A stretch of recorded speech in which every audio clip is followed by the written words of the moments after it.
പ്രകാശമേ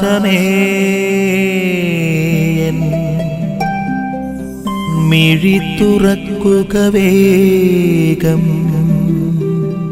ഇന്നത്തെ സുവിശേഷ ഭാഗത്ത് യേശുവിന്റെ പ്രബോധനം ശ്രവിച്ച ജനക്കൂട്ടം അവനെ പറ്റി ആശ്ചര്യത്തോടെ പറയുന്നൊരു വാക്കുണ്ട്, ഇവൻ ജോസഫിന്റെ മകനല്ലേ?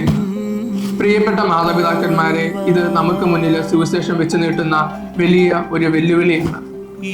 നമ്മുടെ മക്കള് എപ്രകാരമാണ് വളർന്നു വരുന്നത് എന്നതിൻ്റെ അടിസ്ഥാനത്തിലായിരിക്കും ചരിത്രത്തിൽ നമ്മൾ അടയാളപ്പെടുത്തപ്പെടുക എന്ന സത്യം ഇന്നത്തെ സുവിശേഷം വളരെ വ്യക്തമായിട്ട് നമുക്ക് മുന്നിൽ വരച്ചു കാട്ടുന്നുണ്ട്. നമ്മുടെ മക്കൾ നന്മയിലാണ് വളരുന്നത് എങ്കിൽ ആ നന്മയ്ക്ക് അവകാശികളായിട്ട് നമ്മുടെ പേരും അതിനോട് ചേർക്കപ്പെടും.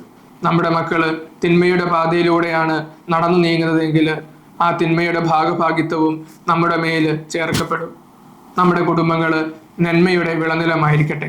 അപ്രകാരം ഭാവിയിൽ നമ്മുടെ മക്കള് നന്മയുടെ പാതയിലൂടെ നടന്നു നീങ്ങുമ്പോൾ നമ്മളും നന്മയുടെ വലിയ പ്രവാചകന്മാരായിട്ട് തലമുറകൾക്ക് മുമ്പിൽ അടയാളപ്പെടുത്തപ്പെടുമാറാകട്ടെ.